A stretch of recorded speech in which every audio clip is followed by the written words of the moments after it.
es todo, bueno, por supuesto, todo lo que ustedes, todo lo que vos creas conveniente, ya te cedo la palabra y puedes entonces avanzar con tu presentación. De nuevo, muchas gracias por estar.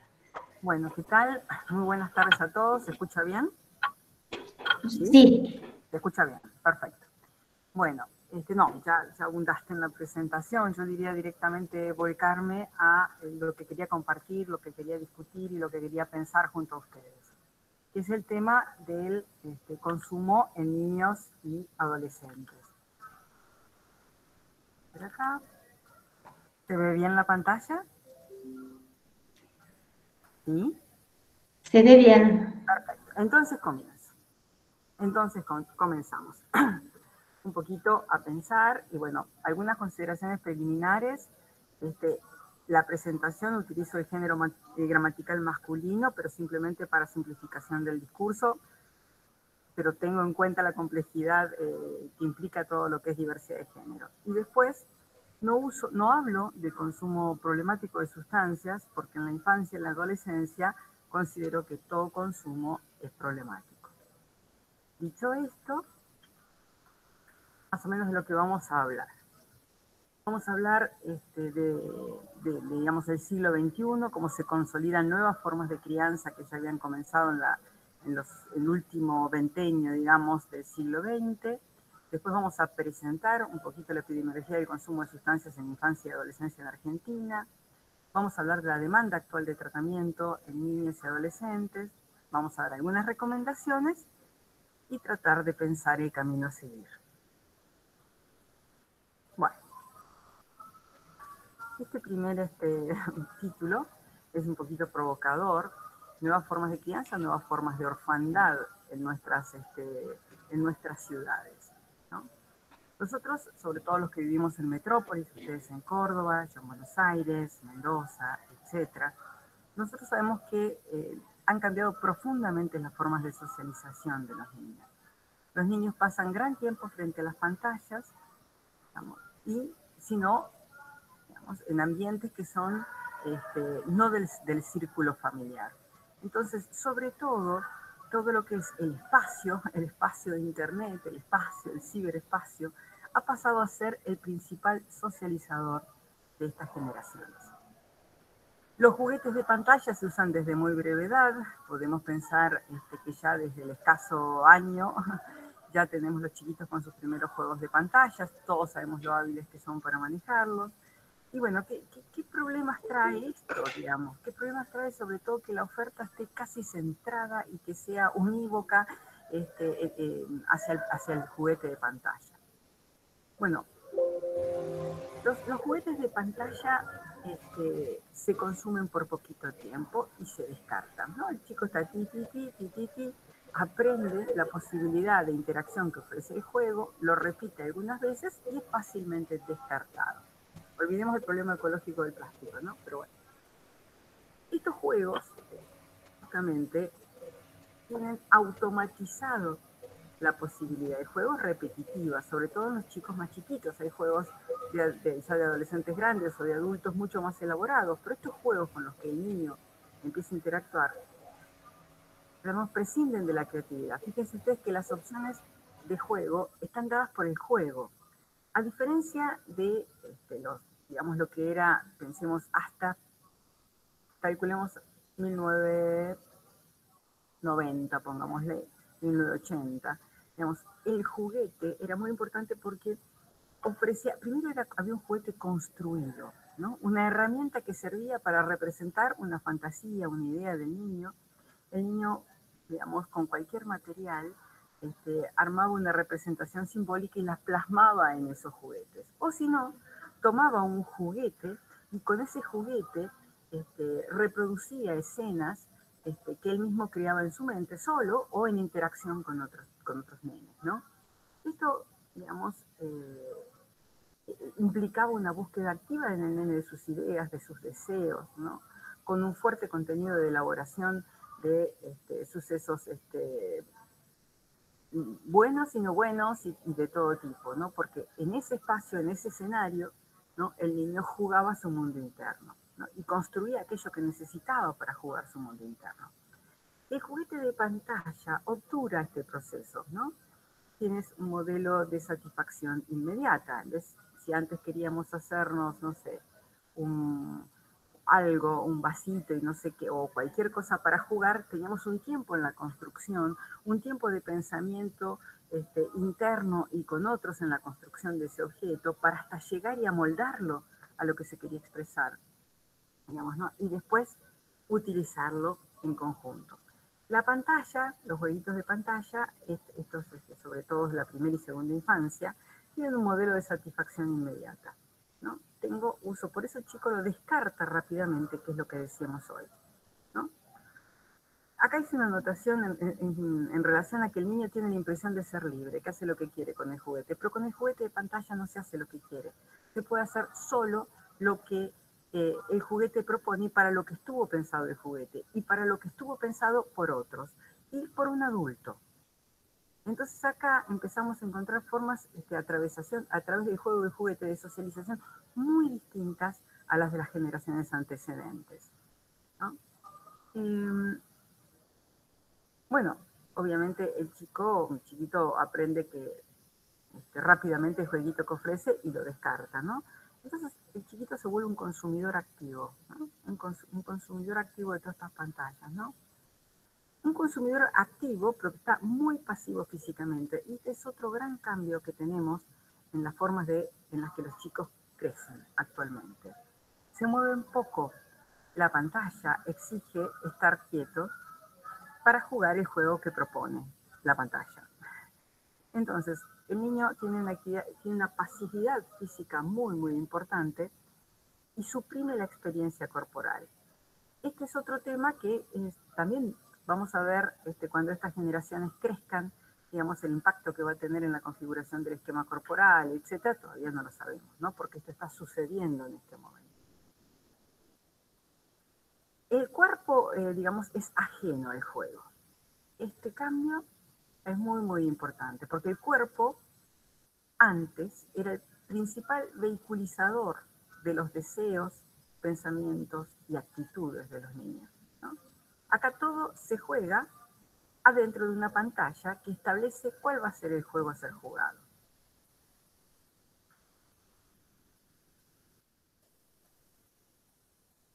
Las nuevas tecnologías. En la adolescencia, digamos, actualmente cualquier cosa que un chico quiere saber, entra a Google, googlea o entra a alguna red, etcétera, difícilmente consulte en casa o consulte al docente, ¿no?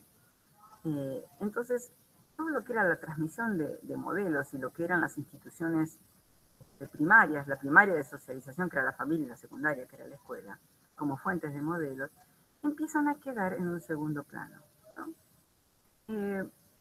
Las TICs informan mucho, uno encuentra lo que quiere en Google, ¿no? Es el gran bataburros, pero no promueve un juicio crítico. El juicio crítico te lo da un entorno de, digamos, aprehensión valorativa, digamos, establecimiento de prioridades, órdenes, significaciones, etc. Que todo esto, digamos, se daba en un marco, digamos, en la escuela, en la familia. Actualmente, este interlocutor del niño, del adolescente, deja de ser el docente, ¿no? Cuando nosotros en algunos cuestionarios les preguntábamos si tenés un problema, ¿con quién lo hablás? Y los últimos dos que nos daban en la prioridad de elección, había 9 opciones, estaban docente y sacerdote o religioso. O sea que, digamos, este lugar, digamos, de fuente de formación y de información que tenía el docente ha sido corrida, ¿no? El interlocutor actual de niños y adolescentes, ¿quién es? Es lo que está en las pantallas. ¿Y quién está en la pantalla? El mercado y personas desconocidas. Entonces, las figuras de referencia parentales y escolares quedan desdibujadas. Ceden al ciberespacio sus funciones, ¿no? Y no amparan ni fortalecen los procesos de construcción de identidad. Antes de toda esta pandemia había ido a cenar aquí una anécdota personal, y había una pareja, ¿no? Un nenito de unos 3 años, y el nenito no sé, se puso molesto y, y la mamá tenía una pequeña tablet, se la apoyó en algo que tenía para apoyar, y el nene miraba esa escena, los padres hablaban y la madre sin mirarlo con un tenedor le iba dando la comida en la boca. E impactó seriamente, ¿no? Porque justamente el momento de la comida es otro momento muy importante, con gran significatividad afectiva, es un momento de transmisión de modelos culturales, es un momento muy, muy importante. Entonces, en este ceder al ciberespacio, no estamos fortaleciendo estos procesos de construcción de identidad de los niños, que es fundamental, ¿no? ¿Qué es lo que hemos visto y que después tal vez me detenga un poquito más? Muchas veces ahora en esta situación de pandemia ha habido muchas situaciones de encontronazos y de violencia y de perplejidad en los adultos. Volvieron a estar mucho tiempo niños y adultos solos en un espacio, ¿no? Sin el hábito de estarlo y sin el hábito de esta interacción. Entonces surgieron varias reacciones de perplejidad, irritabilidad y alejamiento. Sin la fuerza de como se vio esto en algunas situaciones en pandemia, en líneas generales es lo que se ve con los padres de los adolescentes, ¿no? No sé qué hace, no sé qué tiene, no es mi hijo, hasta ayer no era así, si le hablo se pone irritable, contesta mal, y los padres se alejan. Y esta distancia se va consolidando.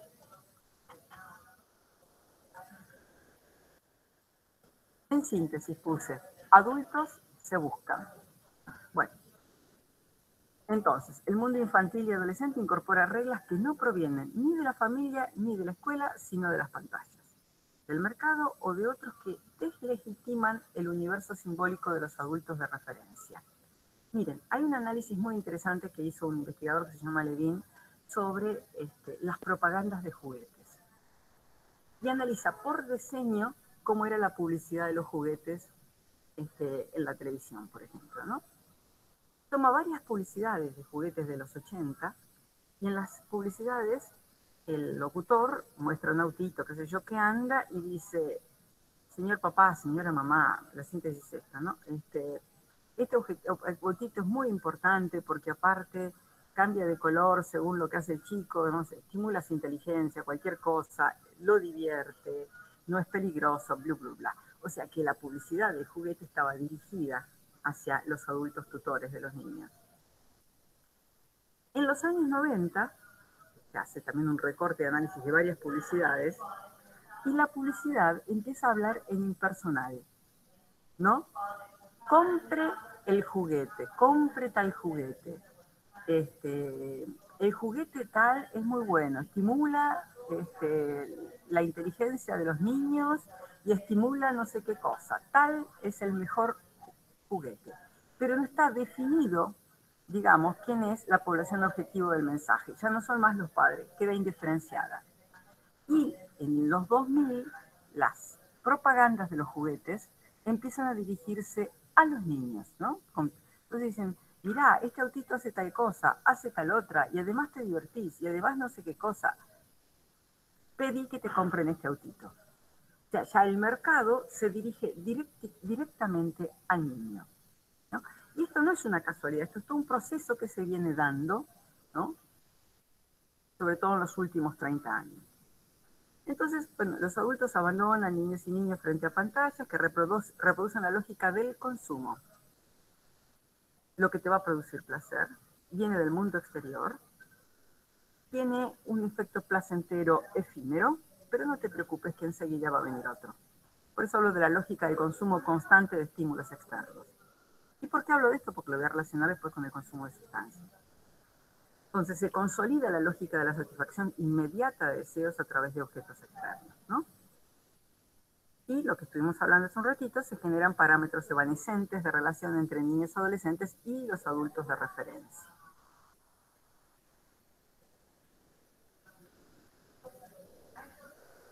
Bueno, esto que les estoy mostrando es una investigación que hicimos en preadolescentes. No, en preadolescentes porque nosotros veíamos que masivamente, por ejemplo con el consumo de alcohol, había un inicio masivo a los 15 años. Y decíamos que se llaman por teléfono y se dicen todos a consumir ahora. No, no, no, no, no. Esto se tiene que venir preparando y se tiene que consolidar la idea de que con el consumo de algo externo, digamos, la fiesta va a ser más divertida. Hicimos una investigación en los séptimos grados de escuelas de Buenos Aires, escuelas públicas, pero que estaban en barrios de distintos niveles socioeconómicos. Entregamos a estos preadolescentes de 12 años, más o menos es el séptimo grado de la ciudad de Buenos Aires, una hoja grande, creo que es la 16, dividida en dos. Y la consigna fue, del lado izquierdo, dibújense divirtiéndose ahora, a los 12 años.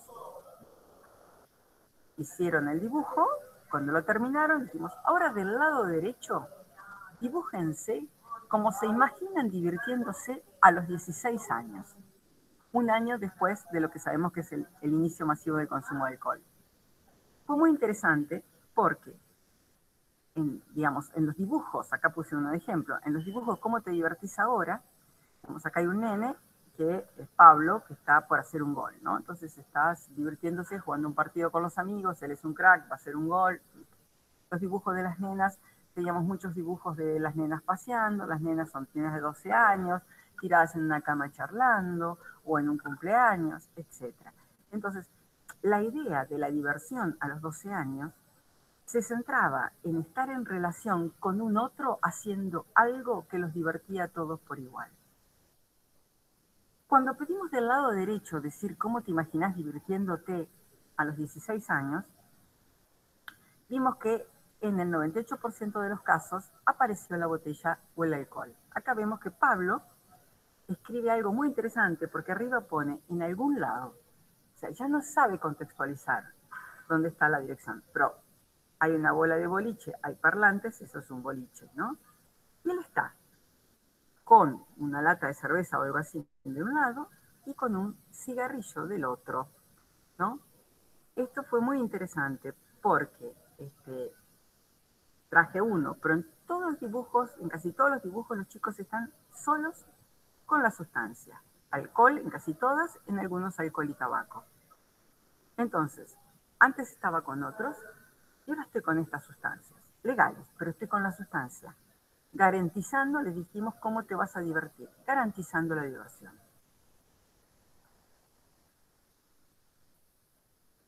Bueno, vamos a hablar un poquito de los datos a nivel país.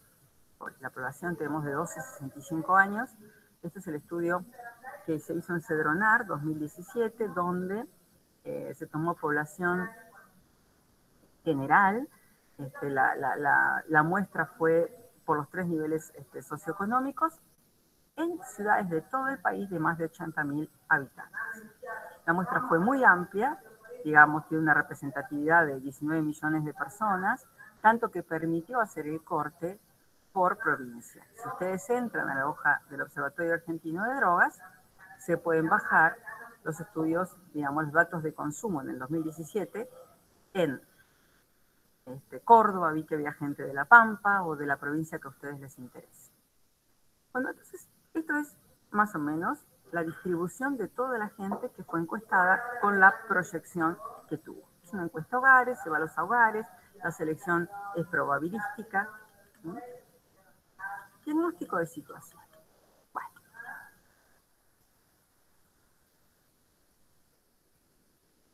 Teníamos una demanda potencial de tratamiento en el 2017 de 1,5 millones de personas, ¿no?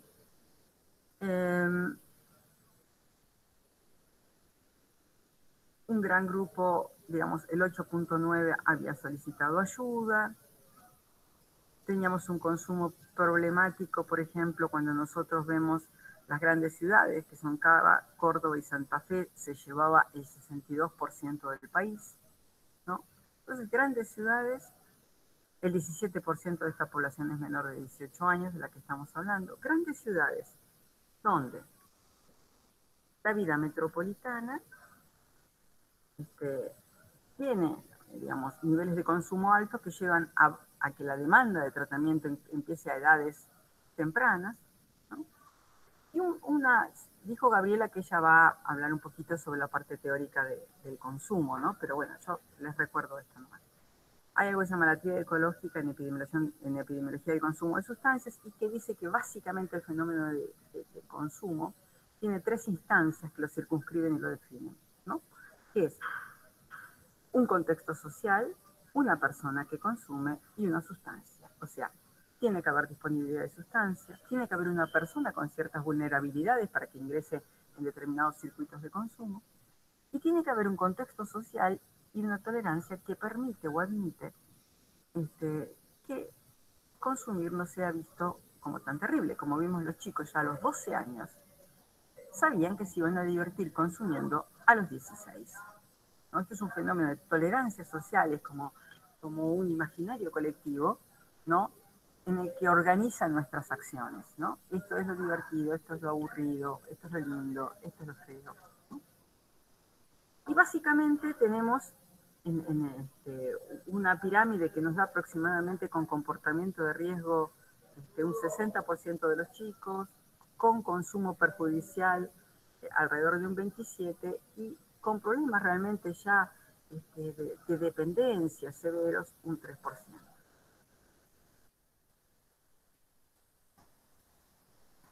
Este es otro dato importante porque nosotros, ¿esto qué nos ha llevado? Nos ha llevado a tener un aumento en la consulta de emergencia en todas las edades, específicamente viernes, sábado y domingo, con población niños, adolescentes y jóvenes, ¿no?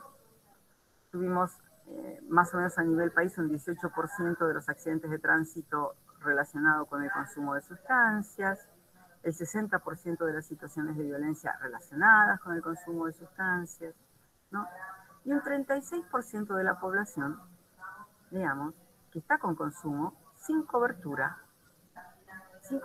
de salud, ¿no? O sea, tenemos de las personas con consumo problemático en el país, el 36% no tiene cobertura de salud. Esta falta de cobertura de salud en algunas provincias, Chaco, Formosa y Santiago del Estero, llega al 60%. Vamos a los niños, que es lo que nos interesa acá pensar. Acá tomo una instancia comparativa porque tenemos una línea de base del estudio realizado por Cedernal en 2010 y lo podemos comparar con el del 2017 porque se utiliza la misma metodología, hubo pequeños cambios en el cuestionario para la recolección de datos que no hicieron a que digamos que hubiera problemas con la validez y con la confiabilidad. Tenemos un consumo de tabaco que permanece relativamente estable. Habíamos tenido un descenso en años anteriores porque había habido a partir de 2004 más o menos un fuerte trabajo en escuelas y en todos lados sobre, digamos, concientización de riesgos sobre el consumo de tabaco. Se fue aflojando con eso y como se ve con esto no se puede aflojar nunca porque tenemos un pequeño aumento. Igual no es significativo, pero tenemos una tendencia ascendente en el consumo de tabaco. Estos son chiquitos de 12 a 17 años, ¿ok? Muy bien. En alcohol sí tenemos una prevalencia, prevalencia es la cantidad de personas que consumen. La prevalencia puede ser de vida, cantidad de personas que alguna vez en la vida consumieron tal sustancia, puede ser de año, en los últimos 12 meses, o puede ser la prevalencia actual, que se considera el consumo en los últimos 30 días. Bueno, la prevalencia de vida en los niños de 12 a 17 años se toma como el valor a comparar entre todos los países. A partir de los 18 años se utiliza la prevalencia de año. ¿Por qué la de vida? Y porque tuvieron muy corta vida. Entonces la prevalencia de vida, un chico de 14 años que te dice que ya consumió vodka, digamos, es un valor significativo. En el alcohol notamos en prevalencia de vida, o sea, niños de 12 a 17, que eran un 42% en el 2010, en el 2017 ya era un 60.4% de niños que habían consumido alcohol. Y con las ilegales, en 2010 teníamos un 3% que había consumido marihuana entre 12 y 17 años, y la sorpresa fue que en 2017 este valor se fue al 8.4%.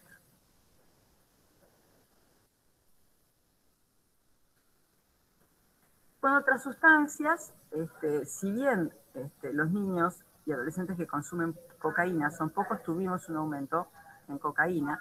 Este es un aumento que se dio en realidad en todo el hemisferio y en el aumento en el consumo de cocaína, en el éxtasis y alguna droga ilícita. O sea que si esa investigación que hicimos en 2010, que yo les mostré con los preadolescentes, que es cómo esperaban divertirse a los 16 años, sería interesante hacerla ahora, 10 años después, para ver cuál es la expectativa de alegría asociada a la fiesta, ¿no? Y con qué sustancias. En ese momento fue mayoritariamente alcohol y en segundo lugar tabaco. Sería interesante volverlo a hacer. Gran sorpresa del estudio, el tema del vapeo cigarrillo electrónico. Como ustedes verán, encontramos que a nivel país, entre 12 y 17 años, el 2.3% de los chicos había utilizado el vapeo. No se preguntó para vapear qué, si para vapear digamos, nicotina o para vapear otras sustancias. Y como ustedes ya ven, de 18 a 24 salta al 6.1. O sea que esta nueva modalidad de consumo se instala y se consolida. Esto es lo que yo les decía, la prevalencia M, es que tiene que ver con el consumo actual de sustancias. Porque al chico se le preguntan los últimos 30 días que consumiste. Bueno, nosotros también, los dos números tenemos comparativo 2010-2017. En el 2010, alrededor del 8% de los chicos nos dijo que estaba consumiendo tabaco. Actualmente el 11.6%. Por eso les decía que hay una tendencia ascendente del tabaco. En alcohol, en 2010, el 21% nos dijo que estaba consumiendo alcohol. En el 2017, el 34% nos dijo que estaba consumiendo alcohol. Marihuana, la diferencia es de 1.3 a 2.7, o sea que duplica.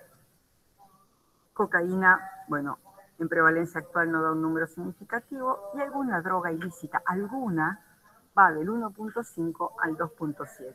Es decir, ¿esto qué significa? Que 2,7 chicos de cada 100 están de entre 12 y 17 años consumieron en el último mes alguna droga ilícita.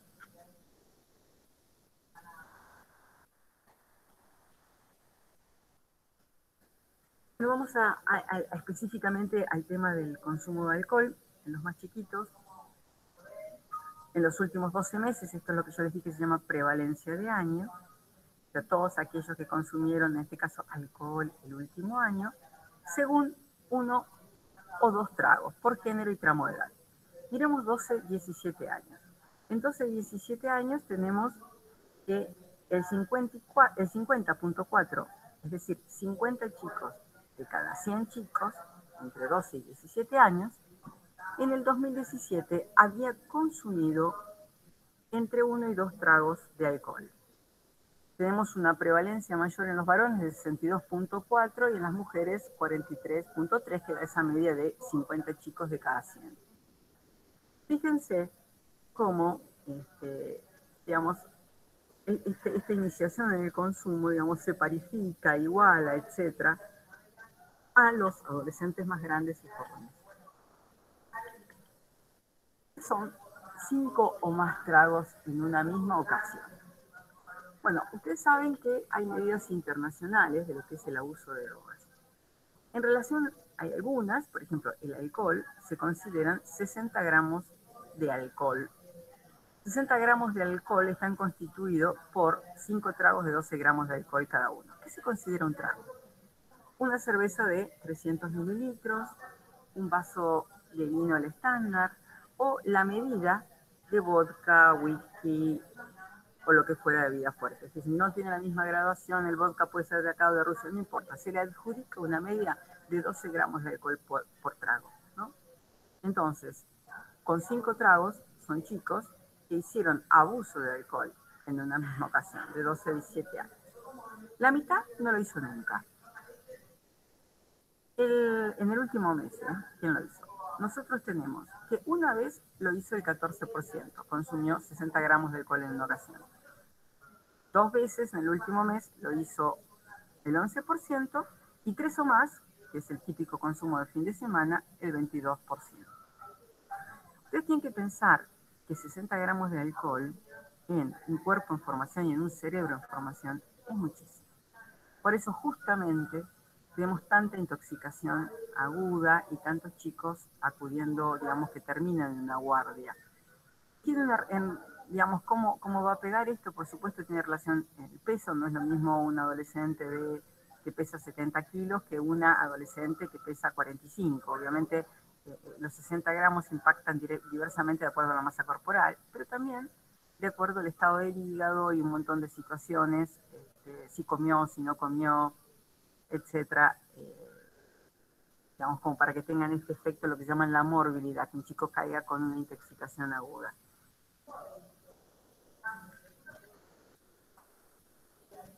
Bueno,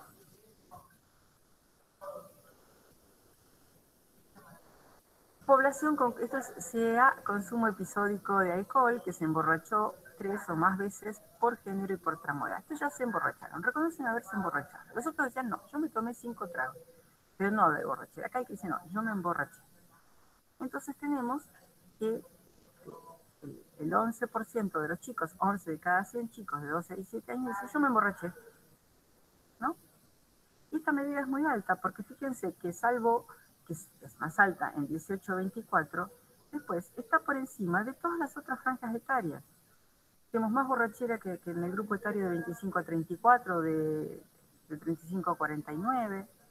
O sea que la mayor cantidad de borracheras las tenemos en chicos, en adolescentes y jóvenes de 18 a 24 y después en niños, ¿no? Este es otro número importantísimo que tengamos para pensar. Hoy el colega hablaba de la importancia de la prevención.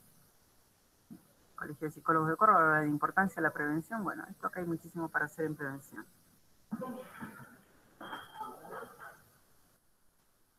Este es otro dato muy importante porque dejemos de mirar a los niños y miremosnos nosotros. Miremos nuestros propios consumos, ¿no? Nosotros tenemos que el 50 de cada 100 chicos dijeron tener 1, 2 o más amigos y familiares que se emborrachaban. Entonces, los chicos se están criando en un contexto donde el consumo de sustancias, en este caso alcohol, es altamente tolerado. Y más aún que el consumo problemático de sustancias, como es la borrachera y de riesgo, está aceptado. Recuerdo ya hace muchos años que con el doctor Mies, que era un epidemiólogo de drogas, que él hacíamos estudios en escuela primaria en todo el país, y me acuerdo que había una palabra en un cuestionario para chicos de 11 años que se les preguntaba, ¿qué pasa si en una fiesta familiar alguien se emborracha? No recuerdo bien el número, pero un número altísimo, como 40 chicos de cada 100 decían la fiesta se pone divertida, que era una de las opciones. Entonces, los niños y niñas aprenden viendo el modelo, se aprende también mirando, uno aprende a divertirse. Y bueno, la fiesta se pone divertida cuando los adultos se emborrachan. Esto es un aprendizaje fuertísimo.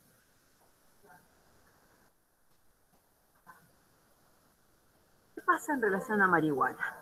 Bueno, este es un cuadro que nos muestra cómo fue bajando progresivamente la edad de inicio en el consumo de marihuana a partir de que fueron sucediendo los decenios. Cuando nosotros le preguntamos a una persona que hoy tiene entre 50 y 65 años y que dice que consumió o consume marihuana, y le decimos, ¿cuándo consumiste por primera vez marihuana? La edad promedio nos da 24 años.5. Cuando interrogamos en esto a adultos de 35 a 49 años que dijeron que consumen o han consumido marihuana, ¿a qué edad consumiste por primera vez marihuana? Ya tenemos una baja en la edad de inicio y nos da 19.9. Aproximadamente baja 4 años. Cuando les preguntamos a los adultos de 25 y 34 años que dicen que consumen o haber consumido marihuana, ¿a qué edad consumieron por primera vez? Bajamos a 18.7. Y así sucesivamente, los que tienen entre 18 y 24 años, la edad media de inicio fue los 16.7, y entre los niños y niñas que hoy tienen entre 12 y 17 años que dicen consumir marihuana, la edad media de inicio es los 15. ¿No? Entonces, esto es interesante, que también tiene que ver con el fenómeno de la tolerancia social del mismo modo, que algo que se instala como normal, natural, etcétera, asociada al bienestar, ¿no? O a la fiesta, como era en el caso del alcohol, y que va quedando ya como algo que es sabido. Es así.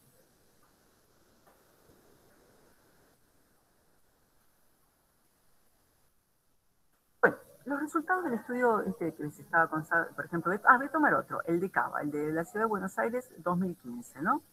Esto da un resultado muy interesante porque vemos que cuando más sólida es la red sociofamiliar del estudiante menor es el nivel de consumo. Entonces, en el cuestionario hay preguntas tales como, ¿tu papá sabe cómo se está yendo a la facultad, qué materias estás dando? O sea, si está al corriente de la vida académica del chico. ¿Tu papá conoce, tus padres o tutores conocen a tus amigos? Otra pregunta es si saben a dónde salís. Y otra pregunta es, ¿cuántas veces comen juntos? ¿Cuántas veces se comparte la mesa familiar? ¿No? Es muy interesante porque cuando el padre, cuando los tutores saben más del chico, pero no es una cuestión policial, ¿eh? Es una cuestión de compartir los mundos, de estar juntos, ¿no? En la vida familiar. Nosotros tenemos, digamos, cuando el padre sabe cómo le va en la escuela, qué música le gusta, dónde le gusta salir, sus amigos los conoce, vienen a casa, qué sé yo, el consumo disminuye de todas las sustancias abruptamente.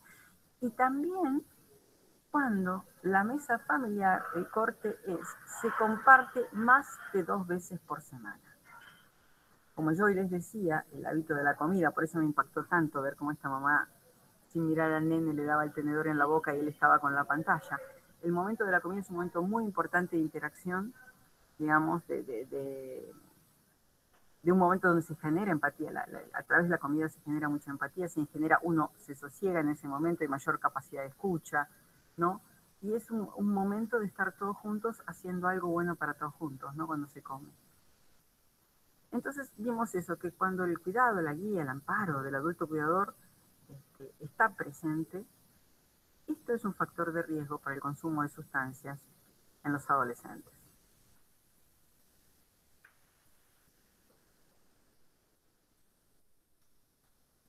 Estamos viendo, hablando del consumo. Y como yo les decía, en esta sociedad de consumo consumimos todos también sustancias, ¿no?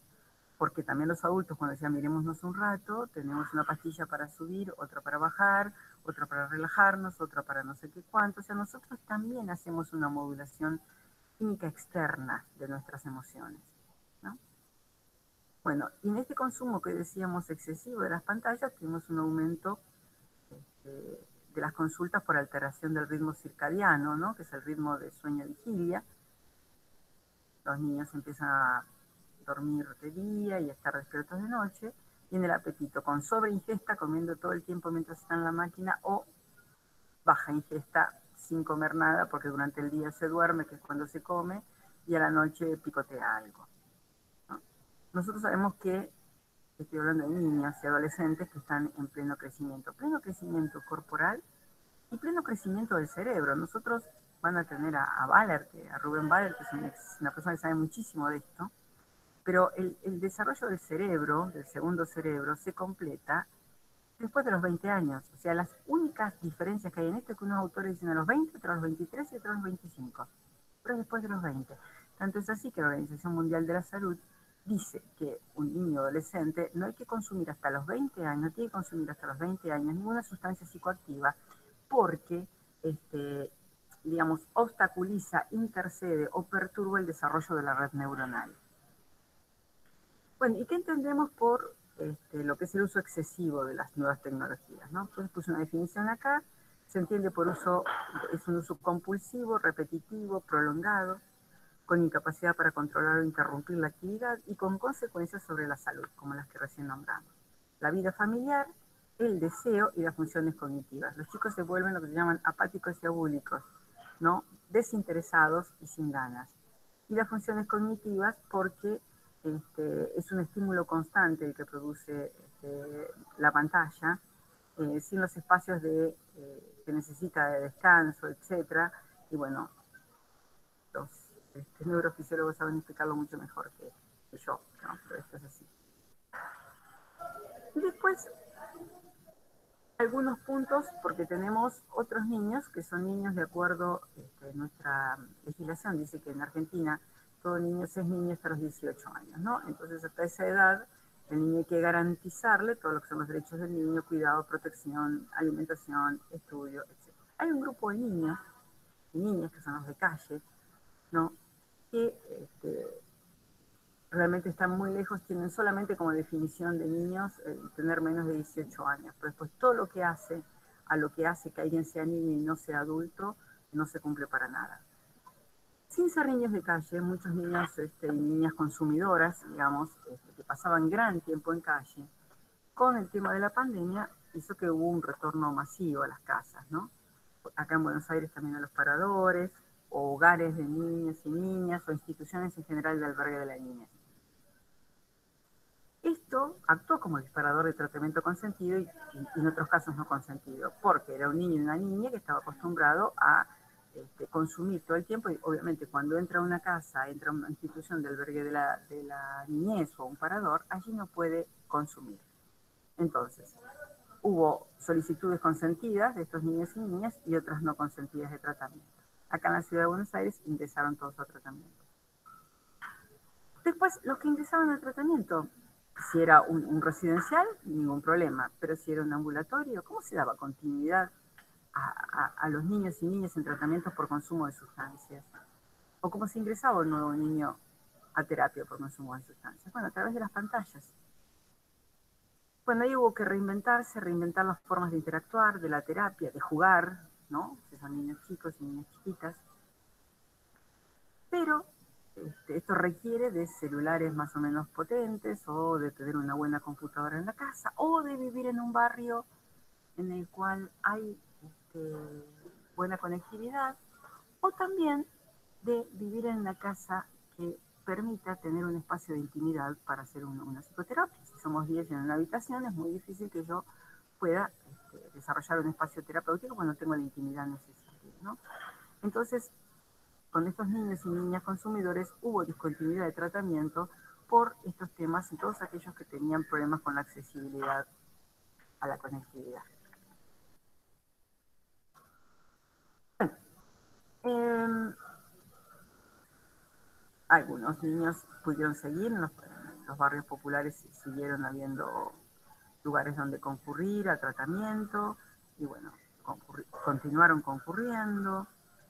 Algo interesante que durante la pandemia, sobre todo en el Hospital Fernández, que es donde va la gran mayoría de intoxicación aguda en la ciudad de Buenos Aires, no hubo niños y adolescentes internados por intoxicación aguda. Es decir, los niños estuvieron guardados, cuidados, y no hubo intoxicación aguda. Las pocas internaciones que hubo, esto me lo informaron del Fernández, fue por alcohol o alcohol combinado en psicofármacos, obviamente que habían conseguido en la casa. También en la consulta privada lo que prevaleció fue la demanda por el tratamiento por niños y adolescentes con consumo de alcohol y psicofármacos no prescriptos, es decir, que habían tomado lo que estaba en casa, ¿no? Y de ahí tuvimos que un aumento del consumo de tabaco en los niños consumidores.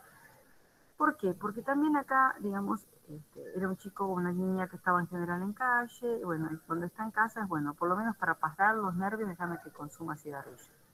Bueno, los padres dicen, bueno, mejor esto que nada. Pero bueno, acá es lo que hablamos también de la tolerancia social. La nicotina es una droga complicadísima y es sumamente adictiva, de las más adictivas, creo, con los opiáceos y nicotina es lo más adictivo que tenemos.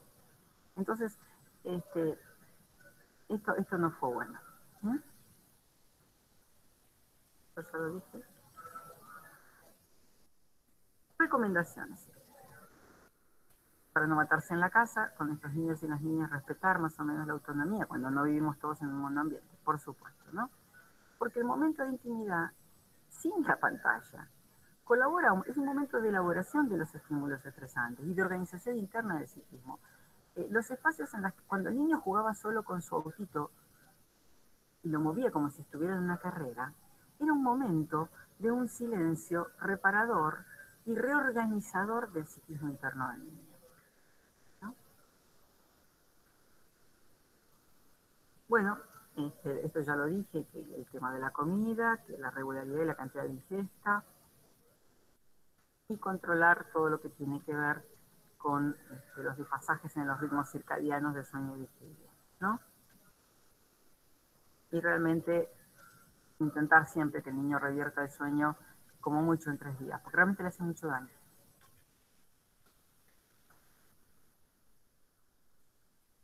La necesidad de establecer horas, digamos, para utilizar la pantalla, ¿no? Si estamos todos juntos en casa y estoy 8 horas en la pantalla, esto en un niño, es un cerebro en crecimiento, produce una hiperexcitación, se va a poner insoportable, se va a poner irritable, y va a ser seguido en un estado de apatía, de desinterés. Y esto va a complicar más aún la relación niño-niña, familia en general, ¿no? En algunos niños vimos niñas humor represivo.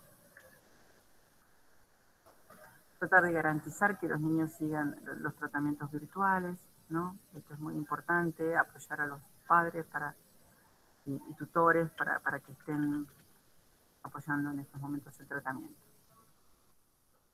Como siempre, atentos a los signos de abstinencia en los niños y niñas que no suelen ser los mismos que los de un adulto, ¿no? Es irritabilidad, cambios de humor, llanto fácil, digamos, son otros, ¿no?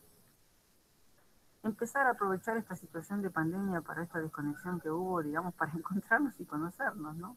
¿Quién sos? ¿Qué música te gusta? Escuchar la música que él escucha. Recorrer conjuntamente el ciberespacio con el chico, escuchar toda la música que eligen, historizar las familias. Si no estamos viviendo, cuando nos criamos con pantallas, no hay más historias familiares, que son importantísimas. Una vez el abuelo, no sé qué cosa pasó, y porque el tío, ¿no? Que los adultos relaten la propia infancia, la propia adolescencia, porque esto favorece la generación de un sitio claro de anclaje identitario. Bueno, las rutinas en el hogar son pesadas para todos, ¿no? Ni les cuento para un niño y un adolescente. Pero tratar de situaciones agradables, lúdicas, en cocina, cuidados de mascotas, plantas, orden. Es el placer de la vida, es el placer de la vida cotidiana, ¿no? De vivirlo juntos y de instalar esto de que sin excitaciones externas, ni producidas ni por pantallas ni por sustancias, podemos sentir mucho placer, digamos, estando donde estamos, estando realmente presentes con todo, ¿no? Con el placer, con el gusto, con el pensamiento. Otro punto muy importante que yo les decía, es que acá hay justo una foto de todos los niños que en vez de jugar está cada uno con su pantallita en un sillón, ¿no? La psicomotricidad, la estimulación psicomotriz es primordial. Ya dijimos que esto resta tiempo el ejercicio físico, ¿no? Más el tiempo, la impresión de las horas de sueño aumenta la inactividad, las contracturas corporales. Esto no favorece un adecuado crecimiento. Y como ustedes saben, la hormona de crecimiento se multiplica durante la noche. Si el chico está durante la noche despierto, se activa durante la noche, si está la noche despierto, va a crecer menos, ¿no? Entonces instala rutinas de ejercicio, relajación. Es probable que si es un niño, un adolescente con adolescente con historia de consumo, diga que necesita fumar algo, lo que decía recién, o tomar algo para paliar la ansiedad. No banalicen estas propuestas, ¿no? Tabaco y alcohol son sustancias psicoactivas, producen dependencia, ¿no? Y esos niños, adolescentes y niñas están en tratamiento por consumo de sustancias, ¿no? Y por favor, revisar los consumos compulsivos de los niños convivientes. No le podemos decir a un niño que esté en abstinencia cuando nosotros no nos controlamos de ingerir cualquier tipo de sustancia, ¿no? O estamos fumando un cigarrillo atrás de otro dentro de la casa. Bueno, repensando el camino a seguir. Acá puse algunas cosas, ustedes dirán otras. A nivel comunitario, los adultos referentes deben repensar, estar atentos a los propios modos de vivir, los modos de guiar, de amparar, de acompañar a niños, niñas y adolescentes que tienen a su cuidado. Pediatras y pediatras deben estar atentos a los signos y síntomas asociados al consumo abusivo de tecnología y de sustancias. Es algo que no está todavía instalado, está el fenómeno, pero todavía no está instalado el monitoreo de esto en los niños y niñas. Bueno, y después nosotros rever nuestras estrategias y técnicas de intervención y tratamiento con los niños y niñas consumidores, pensar nuevas modalidades terapéuticas que puedan amoldarse a las situaciones extremas como la actual. Bueno, acá esta foto es muy fuerte, pero a mí me gusta esta foto porque se ve bien, este es un niño de calle, ¿no? Que lo único que tiene el niño es que es menor de 18 años, porque después todo lo que indica la Convención de los Derechos del Niño, que es derecho al cuidado, al amparo, a la protección, a la salud, al techo, a la comida, no hay ninguna, ¿no? Entonces, a nivel de las instituciones gubernamentales y no gubernamentales se deben generar espacios intermedios, dispositivos de bajo umbral, donde estos microdispositivos adaptados para estos niños y estos niñas y adolescentes consumidores multicarenciados, ¿no? Yo pongo acá de modo tal que no queden confinados espacios anónimos y sin protección, ni garantía donde se pueda garantizar en caso que le inicie un tratamiento. Bueno, y a nivel de política pública, niños, niñas y adolescentes son prioridad. No lo debemos olvidar. Esto es un mensaje en general, como les dije, todo consumo es problemático en un niño o en una niña, por eso stop al consumo de sustancias y conductas compulsivas que dañan a niñas, niños y adolescentes. Y todos somos responsables del bienestar de ellos. Bueno, nada más. Gracias por haberme escuchado.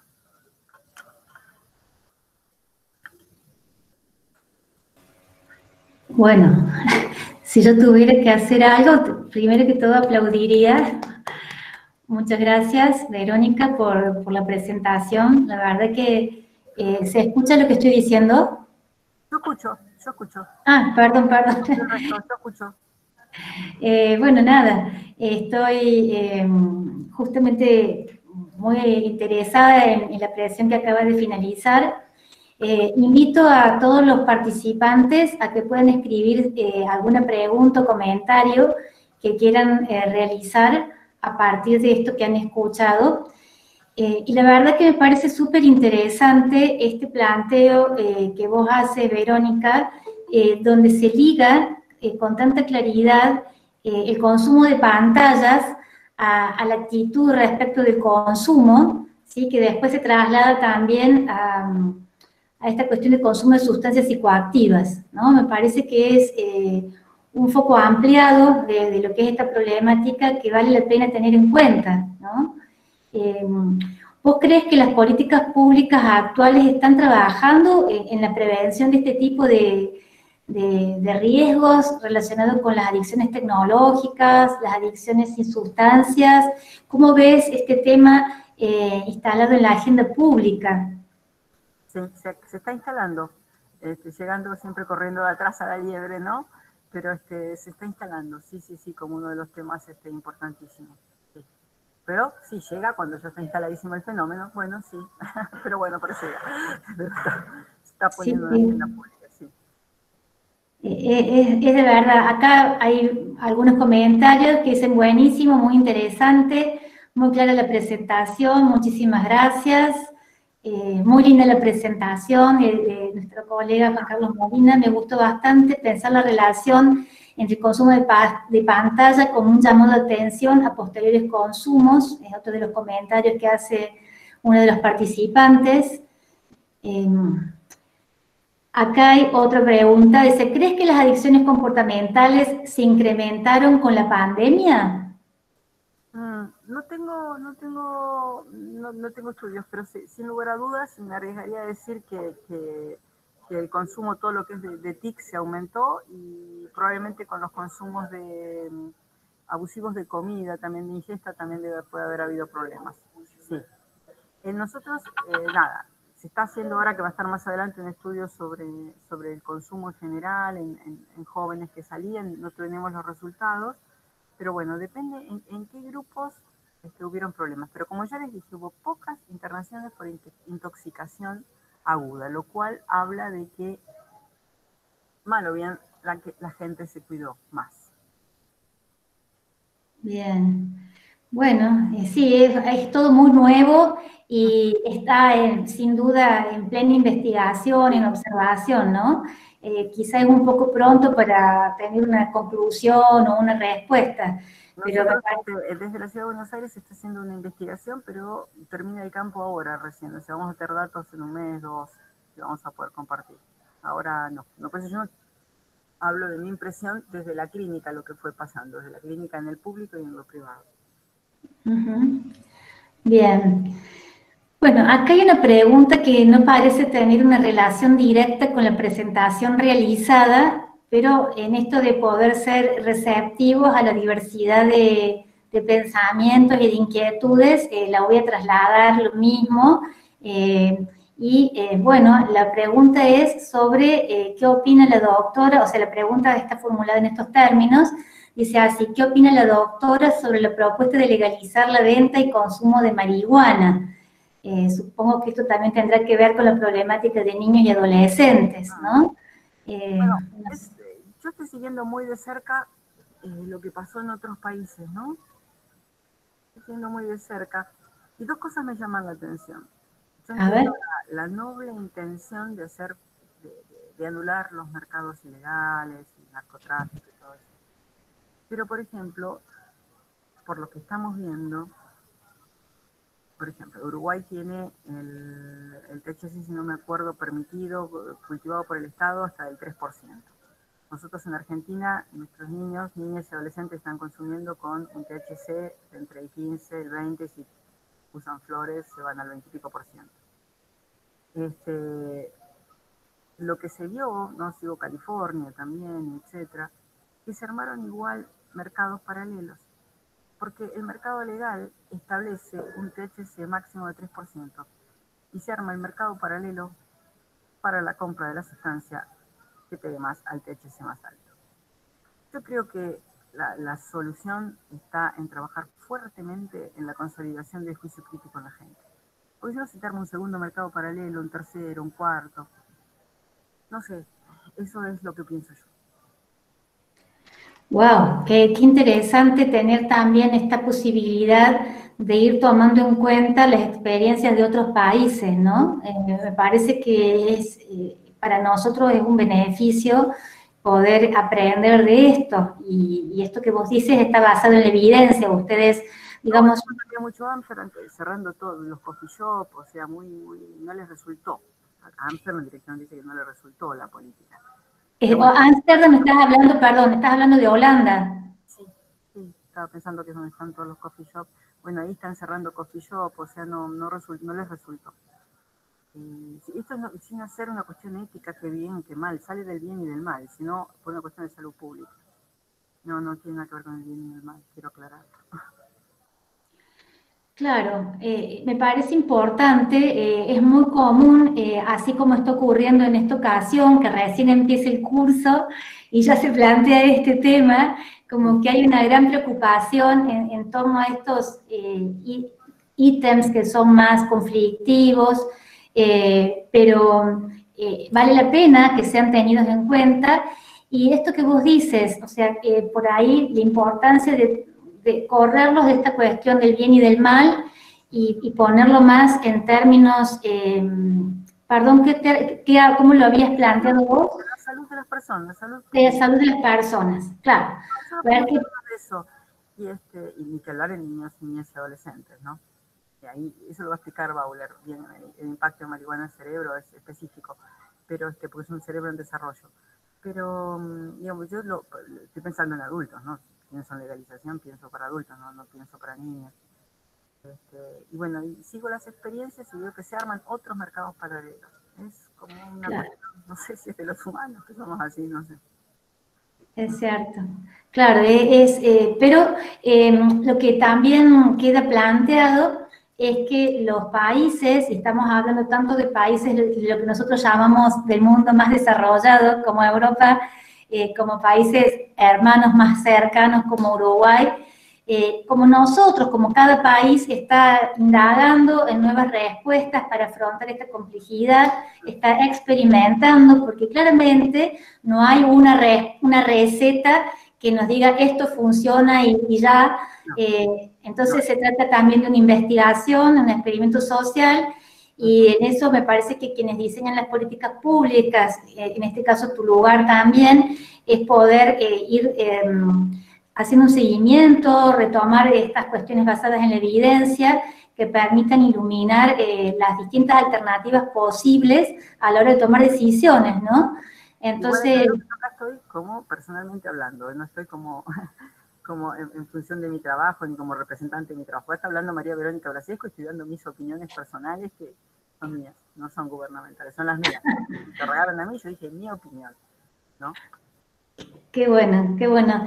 Bueno, yo también como para ir cerrando esta parte, si es que no hay otras preguntas u otros comentarios, acá quien hizo la pregunta agradece la respuesta. Yo también rescato esta pequeña referencia que vos haces, Verónica, respecto de tu opinión como persona, como profesional, y creo que eso es como algo que todos debemos ir ejercitando, ¿no? Nuestra responsabilidad ante todo como profesionales, poder preguntarnos qué pensamos, qué haríamos, qué diríamos, y tomar responsabilidad por eso, sin necesidad de ampararnos en la pertenencia a un colectivo o a una institución, ¿no? Me parece un excelente punto de partida, y acá cada uno de quienes te estamos escuchando también, es un llamado a la reflexión para decir, bueno, ¿y qué pasa con cada uno de nosotros, no? ¿Por qué decimos lo que decimos? ¿Qué opinamos? Me parece también en este contexto de un espacio de formación, bueno, un buen punto para tener en cuenta y para analizar. Así que me encanta esa perspectiva. ¿Qué más? ¿Alguna otra pregunta? ¿Algo que quieras agregar, Verónica, a todo lo que te he dicho? Haber conversado con ustedes. Acá me preguntan algo de la violencia intrafamiliar. ¿Qué me preguntan? No alcancé a ver. A ver, lo voy a leer.